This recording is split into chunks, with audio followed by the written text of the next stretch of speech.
Hello, my name is Julie, and today I'm going to be talking about all the books that I read in January.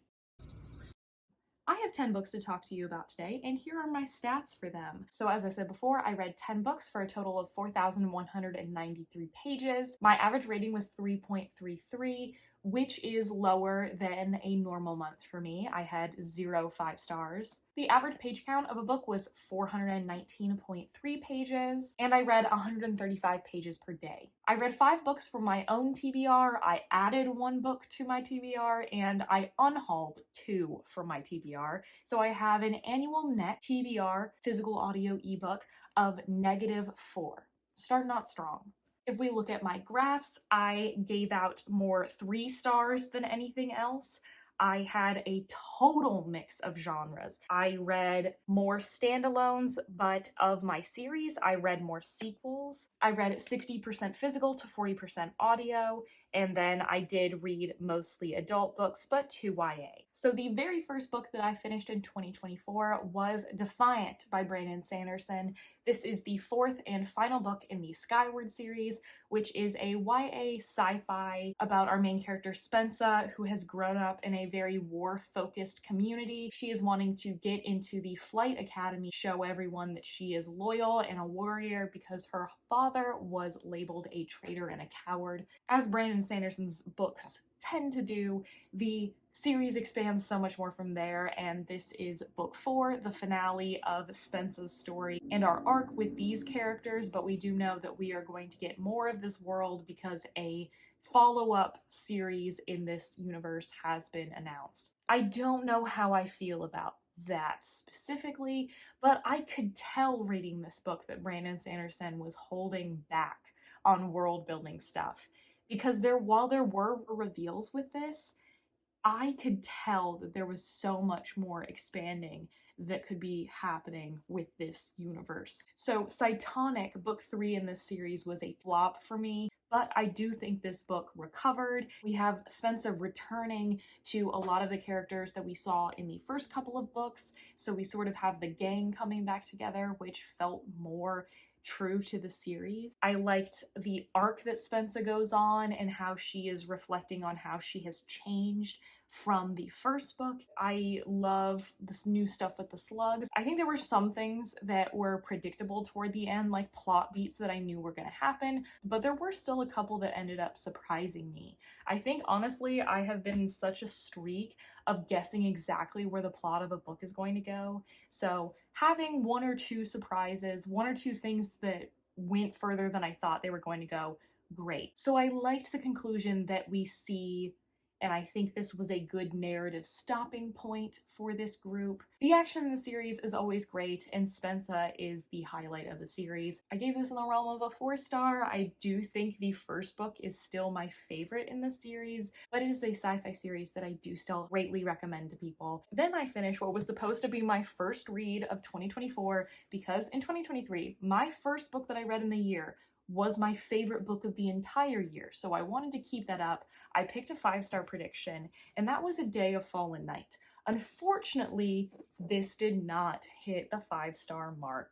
So this is a prequel to The Priory of the Orange Tree, which I absolutely adored. I think I gave it a 4.5 originally, but I reflect on it so fondly, it's like it's a 5-star. But this takes place 500 years before Priory of the Orange Tree, when worms were attacking, and we see over the course of 3 or 4 years several different characters in different parts of the world, all with different functions, who are interacting with this calamity, worms exterminating people, but also a total devastation of the ecosystem. We follow a bunch of different characters. One of them is a princess of a niece, like Sabrin is in the original book.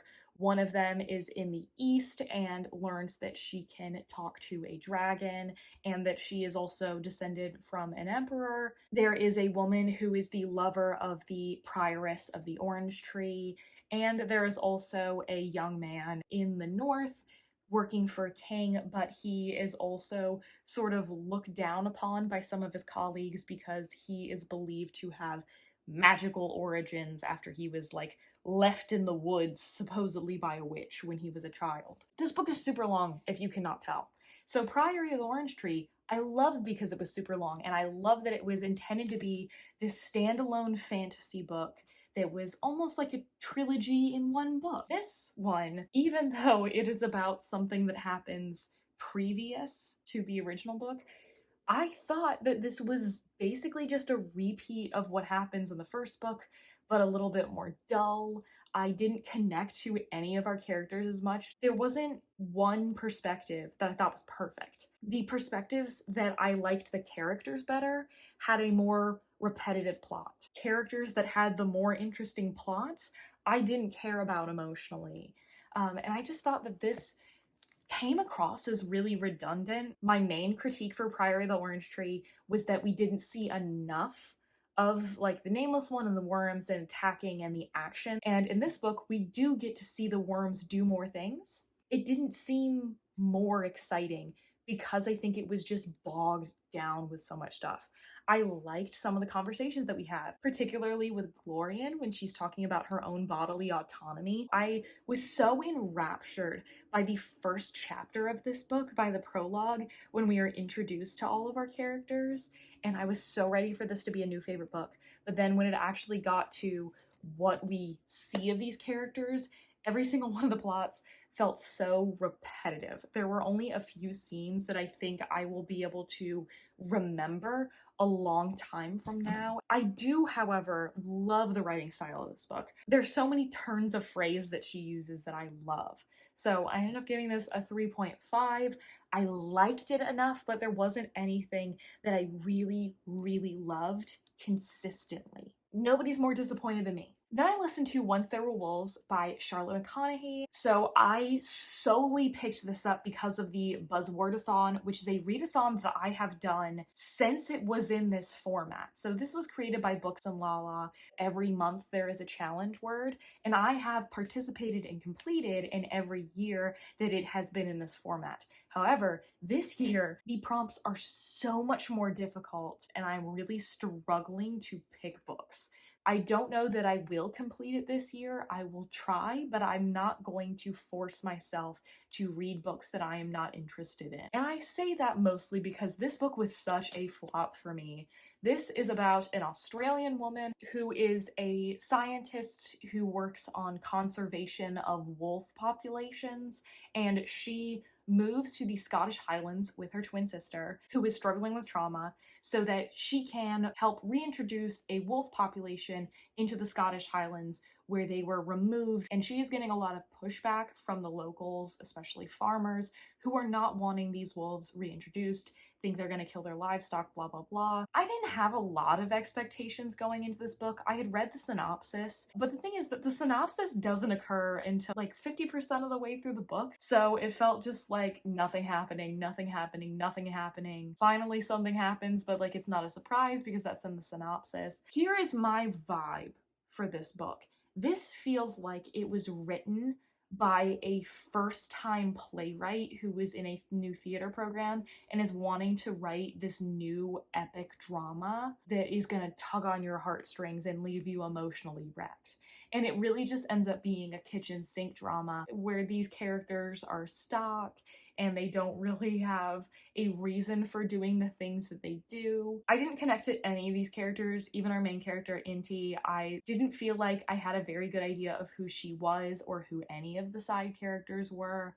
So when people start doing wild things, it felt really unjustified. It felt like somebody was just trying to shove everything that could possibly be emotional to somebody into a 250-page book, which isn't a lot of time to actually develop those things. I think some of the conversations that were being had about like abusive relationships weren't bad, but like I didn't care about anything that happened. Basically, I did not have anything that I really liked about this book. I didn't think it did anything truly successfully, which is weird because this book has such a high rating and everyone loves it. So I guess I'm just the unpopular opinion here. So I gave this a 2-star. Then for my 12 Friends, 12 Books, 12 Months challenge, I read my friend Katie's suggestion, and that was Old Enough by Haley Jacobson. This is a coming-of-age contemporary book about our main character who has recently come out as bisexual. She's in her sophomore year of college, and she is really trying to come to grips with different facets of her own life. She has had a best friend for her entire life, but they have changed so much that she doesn't really feel connected to her friend anymore. And when that friend is getting married, she is still determined to be part of the wedding and support her friend, even though it hurts her, especially because of something that happened in the past with her friend's brother. Main character is Sav, and the friend is Izzy. Sav is such a well-realized character. This is one of the first coming-of-age stories that I've read for 20-somethings of my generation. Like, I've read a lot of coming of age for teenagers. I've read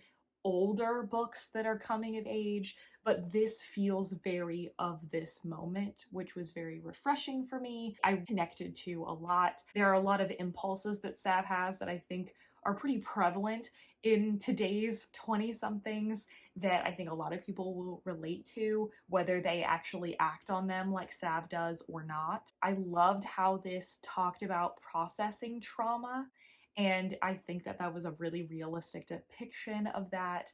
And I also thought that this being focused on a broken friendship is something that I don't see a whole lot, and how sometimes the people you need to cut out of your life are the people who have loved you, and sometimes they're not the villain, they're not a terrible, evil human being, and sometimes they can still have traits about them that you love, but they can still be bad for you. I just really enjoy this book. There were honestly moments that I had to put the book down because I felt for these characters, or like these characters were making a bad decision, and I was like, I cannot read that about that right now. There were a couple things that kind of took me out of what I thought was a very true to life realistic book. There were a couple things that just felt like outliers, but otherwise thought it was great.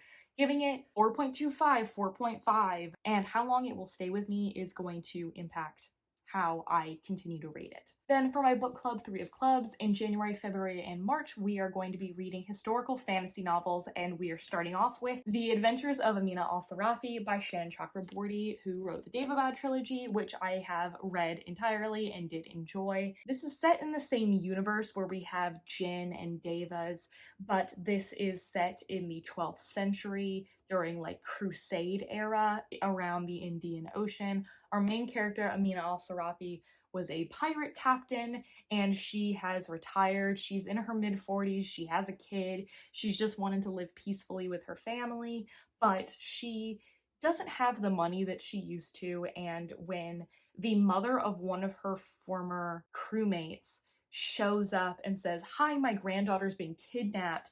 I'm going to offer you more money than you've ever seen in your entire life, even though you're fully a pirate, for you to go save her. Oh yeah, and I'm gonna go blackmail you so you don't actually have choice." So Amina gathers her crew and is going to save this girl. This was a 5-star prediction for me. I have had such high hopes for this, and while it worked for just about everybody in the club, I feel like I was the only person who wasn't in love with this. I didn't feel like I got to know the characters very well, with the exception of Amina, especially when this is supposed to be like such a found family book. It felt like every one of these side characters just has like one personality trait, and that's it. Like, their job is their one thing. For a book that's supposed to be about pirates, and this is the cover, it took a really long time for any action to happen. It just kind of dragged in a way that, like, I could not keep my eyes on the page. I kept looking at my phone. I kept getting up to do something else. I did not want to keep my eyes on the page. There was some interesting storytelling. There are little inserts of maybe lore or letters, and sometimes Amina is talking to somebody who's clearly writing down the story, so there's like little hints into like a behind the scenes type thing. And I do think it pays off, but it pays off in a very, very predictable way, in my opinion. This is set up to be a series. It's going to be a trilogy. I was under the impression that this was going to be a standalone before I read it, and I think that this could have stayed a standalone. I don't see what needs to continue here. And I don't think I will continue, just because I wasn't really invested in this book to begin with enough to want to continue reading about these characters. I wanted to see more of the magic. I wanted to see way more action. I did love that this focuses on older characters. Most of the characters that we focus on are middle-aged, and that's just something you don't see in fantasy as often. I feel like I've just complained about this book the whole time. I gave it like a 3. It was okay. I would recommend it to people who are looking for something like this, but I didn't get out of this book what I wanted to get out of it. And I definitely would recommend the David Bad trilogy more than I recommend this. I was much more attached to the characters and the setting and the magic, just based off the first book alone, than I was of this. Then I listened to Harrow the Ninth by Tamsin Muir. This is the second book in the Locked Tomb quartet now. It is sci-fi with fantasy and gothic horror and a little bit of comedy in there. Usually the pitch is sapphic necromancer nuns in space. In the first book, Gideon is sent to be the bodyguard for Harrow, who is the necromancer of the ninth house, or the ninth planet that is under this emperor, and they are in a competition for one of these necromancers in one of these houses is going to become a lictor, who is a more powerful form of necromancer and works directly under the emperor. And there's this creepy haunted house that they're in that they have to solve puzzles with and work with or work against the people who are also competing to become lictors. So in this book, we are specifically following Harrow, and she's trying to gather information about all these new people that she's interacting with the emperor and the lictors, but she also is recalling what happened in book one. But everything that she is recalling is basically the opposite of what happened in book one. People act differently, different people die, and mysteriously, Gideon is not there. The first book was confusing enough, but Harrow actively hallucinates all the time and is never really sure exactly what's going on. That made this book so much more confusing to get through.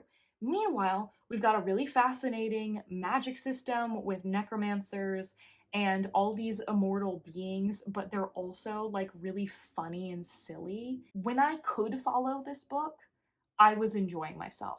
I really like the humor. I think it's really interesting to contrast the humor with like a lot of the gothic horror, because this is so much about necromancy. There is a lot of like gore related stuff that are gross, but I think it is done in an engaging way if that's something you can read. The ending of this, I think, had a really good payoff and kind of made up for what I was so upset about with the ending of book one. And I definitely liked how reveals were given to Harrow, because you as the reader understand some things that Harrow doesn't. So there are so many parts about this I appreciate, but it's also like wading through mud. I just find it so difficult to follow that really takes away from my enjoyment of what otherwise I think is a massive accomplishment of a series. So because these books are from the library, I listened to the audiobook of this. I do think that I will probably continue in this series, even though it's not a new favorite, and I have to physically read along with the summary of the book to make sure I'm not missing anything. I gave this like a 3.5 because it was so much harder to get. Then I very kindly received this physical arc from Del Rey of one of my most anticipated books of the year, and that is The Warm Hands of Ghosts by Catherine Arden, which comes out on February 13th. This is a historical fiction with a speculative twist that is about World War I, and our main characters are a brother and sister. So Laura is a field nurse working on the front in like the Belgium, France area. She ends up getting injured and is honorably discharged back to British Columbia and ends up witnessing her parents die pretty brutally. Shortly after that, she is given some of her brother's effects, and they say he's missing in action, but we're presuming him dead. Because she knows what the front is like, I'm gonna go back and I'm gonna find him. I'm gonna make somebody tell me what happened to him. I don't think he's actually going to be alive, but I need to know what happened. And we end up seeing her brother Freddie a couple of months beforehand. On the day he goes missing, he is lost in no man's land with a German soldier, and they are stuck. And they end up helping each other get out, and afterwards they don't know where to go and come across this magical figure who says that he can take their pain away. So I have read the Bear and the Nightingale trilogy from this author before. I absolutely loved book one. Book one is perfect. Didn't so much love the sequels, but I think that this is such a great example of Catherine Arden's writing style and how she integrates a historical setting, how she makes that feel so real and adds a twist to it that makes so much sense and adds to the world. This is a different sort of magic than you might see in other sort of World War One, World War II type books. And I thought it was interesting that she chose to research and focus on a part of the war that especially American audiences don't really focus on. The American obsession with World War II kind of overshadows how gruesome and horrific World War One was. And that was part of what Catherine Arden wrote about in like the author's note of what she wanted to focus on this. And I thought her writing style was fantastic when we are talking about how these people are going through these really traumatic experiences, both in the literal sense of seeing all these horrifying things, but then in the metaphorical sense of seeing them process it later or talk about these speculative things that are going on. And I was really attached to Laura and Freddie and wanting them to get back to each other. I do think that Winter, the German soldier, we definitely should have gotten more from him considering how important he is to the plot and how many times we actually do see him. I don't think we actually get to know him at all, which I would have liked to see. This was good and short and to the point. I think in the hands of another author, they would have dragged out, even though there are some things that I feel like I could have done with a little bit more. I think paring this down was the right move. I think I'm giving it, again, like Old Enough, 4.5, 4.25, and I'm glad I had a win for a 2024 release. Then I read The Heartbreak Bakery by A.R. Capetta. This is a final copy that was sent to me a while ago by Candlewick Press, and I just have not gotten around to till now.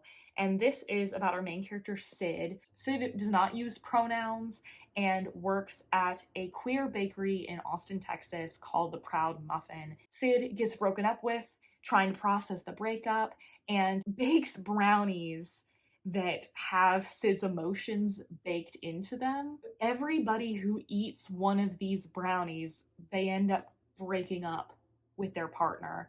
And one of these couples is the gay couple that owns the Proud Muffin. Sid, alongside the delivery person who Sid has a crush on, is going to try to save all of these couples by figuring out Sid's own magical baking. Reading has always been my number one hobby, but for so long in my life, number two was baking. Any book that I see that is about a love of food, particularly baked goods, I have to read. And I'm glad that I finally did get around to this. I loved the integrations of recipes into this. I liked a lot of the messages in here about Sid figuring out relationships and how the first relationship that Sid had, how important it was, but how Sid was clinging on to something that didn't actually work. I don't know, I really liked Sid's individual journey. Here's my problem with this book. It's the romance. We're going to talk about a little bit of a logic jump that I think this author made that didn't make any sense.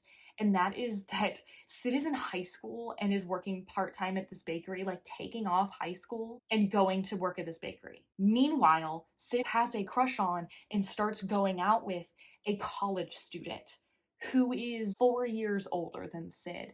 That's really not cool. I don't care how cool this Harley character is. Harley is a really sweet character that I do like, but I really cannot get behind a 4-year age gap at such a formative part of somebody's development. And I think that it would have been so much easier if Sid was a freshman in college and like a year younger than Harley, so that it made sense why Sid was working at the Proud Muffin, because you can work around a college schedule and they're within an age range of each other that makes sense. That didn't make sense to me and was such a roadblock for me in enjoying this, because I know this book is called The Heartbreak Bakery, but the romance part of this book was a larger proportion of the book than I thought it was going to be. I thought the coming of age portion of it was going to be larger, and every single part of the coming of age I had a good time with. I loved the magical baking, but I wish that problem would have been solved, so I'm giving this another like 3.5. Then another trippy book that I read this month was The Only Good Indians by Stephen Graham Jones. I've had this on hold for my library for so long and it finally came in. I was supposed to read this in like November. This is a horror book about a group of four men who, when they were teenagers, ended up hunting an elk on land that is specified for the elders of their community. And they ended up hunting it and killing it, and it turns out the elk was pregnant. And at the very beginning of this book, one of the four of them is killed, and then we follow the other three, especially one of them believes that he has seen the elk and the elk is following him, trying to kill him. So I have read My Heart is a Chainsaw before. That wasn't exactly for me. I'm not really a slasher person, but I did appreciate what it was doing. So I still thought I would pick up this book because it is so lauded. This book had my jaw on the floor. I'm listening to this audiobook, driving 75 on the highway, and something happens that I'm like, holy shit, did that just happen? I fully did not believe that it actually happened in the book until like fully 20 minutes later when we're still continuing talking about it. Like a lot of the type of horror books that I read, like the main character will have an intrusive thought and then they'll just snap back to reality and continue whatever they were doing. I thought that's what was happening.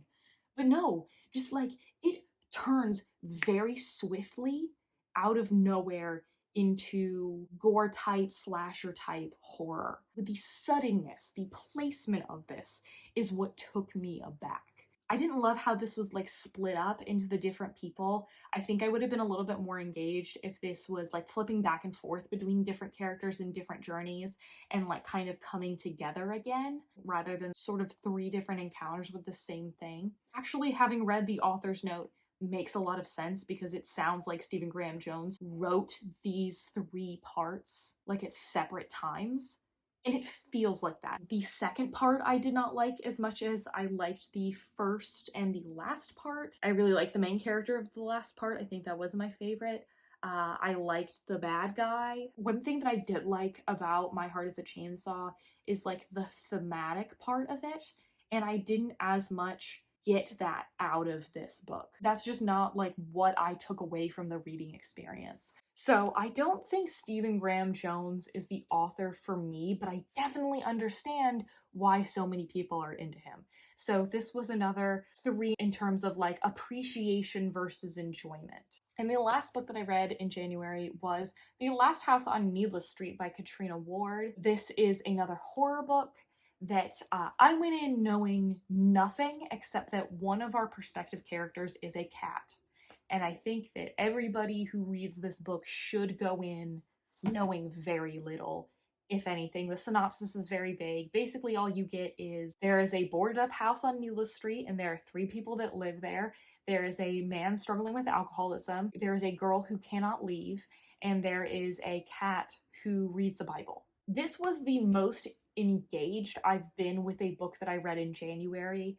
I least wanted to put the book down. This is one of those books that you have a million theories running through your head and you want to guess if you're right. Unfortunately, I did guess. I guessed it correctly. I didn't guess like 100% of it correctly, but if you've read this book, then you get where I'm going with this. And it sort of let me down. I was so engaged in our beginning, and there were things that I picked up on, but I wanted certain things to continue to be true from what we are told at the beginning of the book. And when a lot of things turn out to be way different than what you thought, I was still like, oh, but it would have been so cool if that thing that we thought was true at the beginning continued to be true. This is one of those thriller horrors that it starts out one book and it is an entirely different book by the end of it. It is just a different type of story than you think you're getting into. And on paper, this has a lot of things that I normally liked. It wasn't the type of execution, I guess, that I love in this sort of structure of a horror. I would recommend it to others. There are things that I like and I would be interested in picking up from this author again.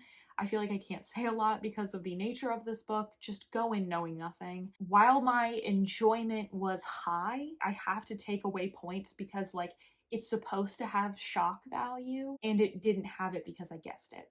So, oh boy, another one in that 3.5 pile. So yeah, those are all of the books that I read in January. Let me know what you read in January. If you read any of these books, let me know what you thought, because I have so many mixed feelings about so many books that are so popular.